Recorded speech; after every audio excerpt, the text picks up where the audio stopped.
আমরা গৃহিণীদের অনেক কাজ করতে হয় এবং বুদ্ধি এবং কৌশল জানা থাকলে আমরা কাজগুলো খুব সহজে করে নিতে পারেন। চলুন আজকে প্রথম টিপসটি দেখে নেওয়া যাক। তো আপনি কীভাবে পেঁয়াজ কাটেন, আমি যেইভাবে কাটেন ওই টিপসটা হচ্ছে পৃথিবীর সেরা একটা টিপস, যা নতুন গৃহিণীদের জন্য খুবই উপকারে আসবে। তো এই পেঁয়াজের খোসা ছাড়ানো খুবই একটি বিরক্তকর মনে হয়, তাই না? তো আপনি কীভাবে পেঁয়াজের খোসাটা ছাড়বে, প্রথমে বোটাটা কেটে নেবে, তারপর পেছনের দিকে এই বোটাটা কেটে নেবে। কেটে নেওয়ার পর পেঁয়াজ দুটিকে আধখানা করে নেবে, মাঝখানতে আধখানা করে দিলে ফেলে খুব সহজে আপনি এই পেঁয়াজের থেকে খোসাটা খুব সহজেই ছেড়ে নিতে পারবেন। আপনি যদি ভিডিওটি দেখে থাকেন তো খেয়াল করবেন, খুব সুন্দরভাবে আপনি পেঁয়াজের খোসা ছাড়িয়ে নিতে পারবেন। তো এই পেঁয়াজের খোসা ছাড়াতে গেলে অনেকটা পেঁয়াজও নষ্ট হয়ে যায়, সেইটা আর হবে না। আপনি যদি প্রথমে বোটা দু সাইডে বোটাগুলো কেটে নেওয়ার পর যদি মাঝখান থেকে যদি আধখানা করেন তো দেখবেন পেঁয়াজটা খুব সুন্দরভাবে কেটে যাবে। প্লিজ ভিডিওটি পুরো দেখবেন। আগে রয়েছে নানান টিপস যা আপনার সংসার জীবনের কাজকে অনেক সহজ করে দেবে। লাইফ হ্যাক্স, নতুন নতুন লাইফ হ্যাক্স আছে যা সংসারের কাজকে খুব সহজ করে নেবে। তাই ছোট্ট একটি টিপস আজকের আপনাদের সঙ্গে শেয়ার করলাম। চলে যাচ্ছে পরবর্তী টিপসে। প্লিজ ভিডিও পুরো দেখবেন, একটিও স্কিপ করবেন না। দেখতেই পাচ্ছেন কত সেকেন্ডের মধ্যে আমার পেঁয়াজের খোসাটা ছাড়ানো হয়ে গেল। তো এইভাবে আমি পেঁয়াজের খোসাটা খুব সহজে ছাড়িয়ে নিলাম। চলে যাচ্ছে পরবর্তী টিপসে। এই টিপসটা অনেক উপকারে আসবে। তো দেখুন, তো অনেক সময় কি হয়, জামা কাপড় আমরা প্রেস করে থাকি, তাও কি হয় অনেক সময় প্রেস করার ফলে কি হয় এর ভাঁজটাও উল্টোপাল্টা হয়ে যায়, ভাঁজটা খুলে যায়। তো আবারও কীভাবে আপনি প্রেস করার যেমনি ভাঁজ করে ওরকম কীভাবে ভাঁজ করবেন তো দেখে নিন। প্রথমে আপনি এই আঁশগুলোকে এইভাবে প্রথমে এইভাবে একটু গুটিয়ে নেবেন, তারপর নিচে থেকে 60 টাকা ফোল্ড করতে করতে আসবে, তারপরে এইভাবে দু সাইড থেকে একটু একটু করে ভাঁজ করে নেওয়ার পর আর সামনের দিকে ডান সাইডে দেখুন একটু পকেট মতন হয়ে আসবে। তো এর ভেতরে এইটা দিয়ে দিন, পুরো একদম আরও শক্তভাবে মজবুতভাবে সিকিউর হয়ে যাবে আর খুলবে না কোনো রকমভাবে। তো দেখতে পাচ্ছেন কতটা সুন্দর, প্রেস করা ছাড়াই আপনি ফোল্ডগুলো খুব সুন্দরভাবে শার্টের ফোল্ডটা করে নিতে পারলেন। আশা করে দেখে বুঝতে পেরেছেন। চলে যাচ্ছে পরবর্তী আইডিয়ায়। তো এই যে গ্যাস লাইটারগুলো অনেক নোংরা তেল যেটা পড়ে যায়, এটা তো যেহেতু এটা গ্যাস লাইটার তাই না, এটা তো পানি দিয়ে পরিষ্কার করা সম্ভব না। তো আপনি একটু লেবুর খোসাকে এইভাবে, তো লেবুর খোসা দিয়ে আপনি খুব সহজেই, লেবুর খোসা, লেবুটা খেয়ে নেওয়ার পর যেই খোসাটা থাকে সেই খোসা দিয়ে আপনি খুব সহজে গ্যাস লাইটারটা পরিষ্কার করে নিতে পারেন, কোনো রকম ঝামেলা ছাড়া না। এইসব জায়গায় না অনেক নোংরা ময়লা পড়ে যায়, এটা নিয়মিত পরিষ্কার করা খুবই প্রয়োজনীয়। তো আরও বাজে তেলচিটও হয়ে আসবে। তো আপনি যদি সবসময় নিয়মিতভাবে যদি পরিষ্কার করেন তো বেশি নোংরাও হবে না, এটা বেশি দিন পর্যন্তও চলবে। তো এই গ্যাস লাইটারগুলো এইভাবে যদি আপনি পরিষ্কার করে নেবেন দেখবেন একদম লেবুর খোসা একদম খুব সুন্দরভাবে স্মুথলিভাবে যত নোংরা ময়লাগুলো পরিষ্কার করে দেয়। তো এইভাবে পরিষ্কার করে নেওয়ার পর আবার একটা সুতির কাপড় বা কিচেন টাওয়াল দিয়ে পরিষ্কার করে নেবেন, দেখবেন খুব সুন্দরভাবে পরিষ্কার হয়ে গেলে আর কোনো রকমের ভেজা পানি দিয়ে ছাড়া বা কোনো ভেজা কাপড় ছাড়াই আপনি একদম শুকনোভাবে একদম নতুনের মতন চকচকে পরিষ্কার করে নিতে পারেন। তেলচিটাগুলো একদম, যেহেতু লেবু তেলচিটাগুলো খুব সহজে অ্যাবজর্ব করে নেয় ময়লা তেলচিটাগুলো, তো খুব সহজে পরিষ্কার করা যায়, যেহেতু এটা লেবুর খোসা দিয়ে আমি করেছি। নেক্সট হচ্ছে আমরা আটা রুটি মাখানোর সময় এই আটার বোলটা, তো এটা কী করবেন, আপনি আটা বানানো হয়ে যাওয়ার পর, আটা ছানা হয়ে যাওয়ার পর যদি আপনি রুটি করে নেন তো সঙ্গে সঙ্গে আপনি পানি দিয়ে রেখে দেবেন। মানানকে আপনি এখন ধোবেন না, তো পানি দিয়ে রেখে দেবেন। তো এটা আর শক্ত পড়বে না, ধুতে গেলে অনেক কষ্ট হয়, সময় লাগবে, জাস্ট সঙ্গে সঙ্গে আপনি পানি ঢেলে দেবেন। তো দেখবেন কাজ অনেক সহজ হয়ে আসবে। সিম্পল একটি টিপস। যেহেতু এখন গরমের সময় বাচ্চারা স্কুলে যায় তাই না, বাচ্চাদেরকে আমরা বোতল দিয়ে থাকি, জলের বোতল বা পানির বোতল দিয়ে থাকি।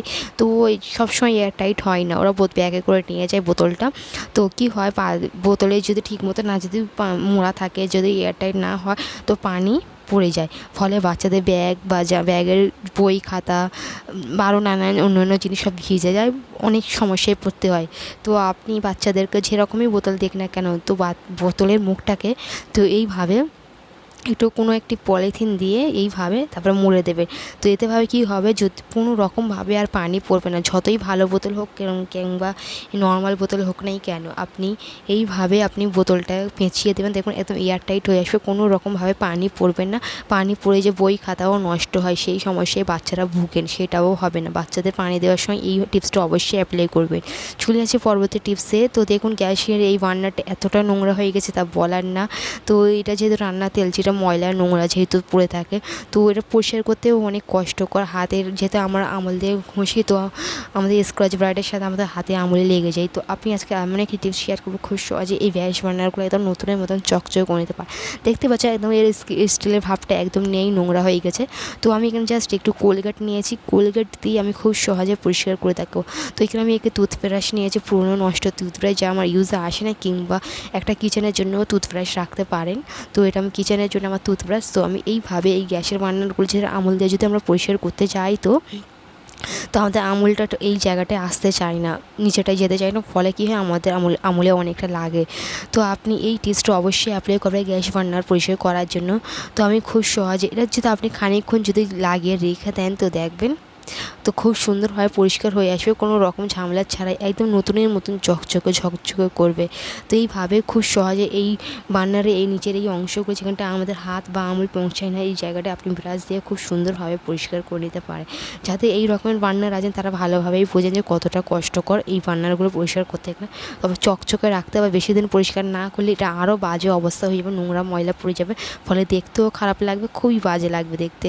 তো আমরা যদি এই একটি ব্রাশের সাহায্যে খুব সহজে এই গ্যাসের বার্নারটা পরিষ্কার করে নিতে পারি। তো দেখুন এখানটা আমি পরিষ্কার করে আমি এই টাইপের এবারে আমি ভিডিও করছি, যেহেতু এটা খানিকক্ষণ রেখে দিলে খুব ভালো। তো আমি এটা ধুয়ে এনে দেখাচ্ছি, খুব সুন্দরভাবে পরিষ্কার হয়ে গেছে, দেখতেই পাচ্ছি একদম নতুনের মতন চকচকে।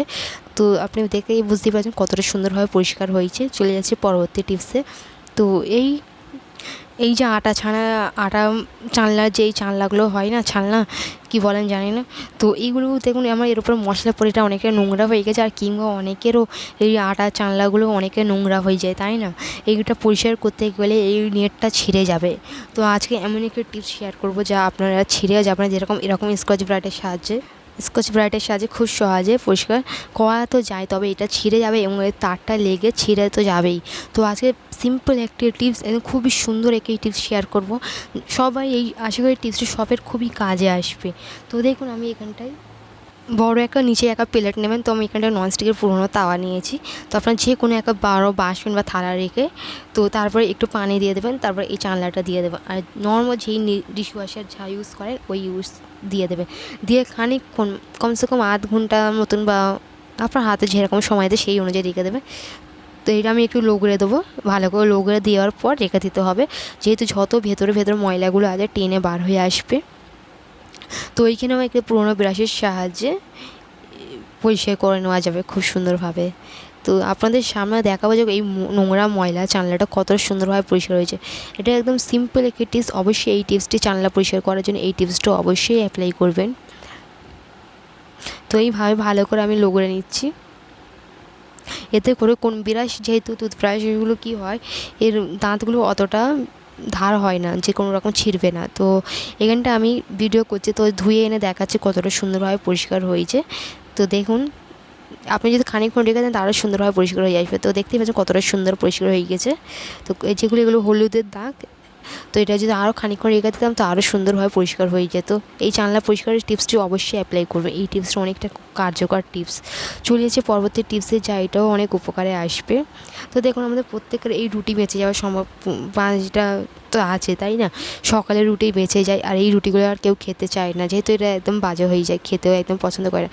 তো আপনি এই রুটিগুলো কীভাবে নরম করবেন এবং সুন্দর একদম তরতাজা গরম করবে, কেউ বুঝতেও পারবে না যে আপনি এই সকালের রুটি আপনি খাওয়ালেন। তো দেখুন এখানে আমি একটি স্টিলের ছোটো বাটি নিয়েছি, বাটিটা যে আপনি যেই কটা পারেন দিতে পারেন, আমি এখানে একটি দেখাচ্ছি জাস্ট ভিডিও করার জন্য, আপনাদের দেখানোর জন্য। তো এইখানে একটু দিয়ে তারপরে একটু উপরে একটা প্লেট দিয়ে দেবো। এই টিপসটা অনেকটা কার্যকারী টিপস, একদম উপকারী টিপস। নর্মালি যদি আমরা তাওয়ায় যদি দিতে যাই তো কি হয়, ঠিক মতো হতে চায় না। তো দেখুন এরা যেহেতু গরমের সময় এই রুটিগুলো অনেক শক্ত হয়ে যায়, তাই না? তো আপনি প্রেশার কুকারের মধ্যে খুব সহজে এই রুটিগুলোকে নরম করে নিতে পারে। তার জন্য একটু নিচে আরেকটি বাটি দেবেন, তারপরে একটু পানি, তারপরে এই বাটিটা দিয়ে দেবে, তারপরে প্রেশার কুকারে 1 মিনিট মতন রেখে দেবে। একটা সিটি আসলেই তো বুঝে যাবেন যে আপনার রুটিগুলো একদম নরম তুলতুলে হয়ে আসবে। গরমের সময় এই সকালের রুটি একদম দুপুর হতে না হতে একদম ঠান্ডা হয়ে শক্ত হয়ে যায়, যা একদম খাওয়া যায় না। তো আপনি এইভাবে যদি প্রেশার কুকারে যদি একবার যদি একটি সিটি করে দিয়ে দেন তো দেখবেন আপনার যত রুটিগুলো একদম তাজা, একদম ফ্রেশ, একদম নরম হয়ে যাবে, কেউ বুঝতেও পারবে না যে আপনি সকালে রুটি বানিয়েছিলেন। তো এইভাবে আমি এটা খুলে নেব, যেহেতু এটা খোলার সময় তো একদম নর্মাল হাত দিয়ে একদম খুলবে না, কোনো একটি নেতার সাহায্যে তো এটা তোলার চেষ্টা করবে, যেহেতু এটা অনেকটাই গরম, যেহেতু স্টিলের পাত্রে এমনিতেই গরম হয়। তো এইভাবে আমি রুটিগুলো গরম করে নিয়েছি, অনেকটাই গরম হয়েছে, খুব সুন্দরভাবে ফ্রেশ একদম শক্ত রুটিগুলো অনেকটা নরম হয়ে গেছে। আশা করি আজকে এই টিপসটি ভালো লেগেছে।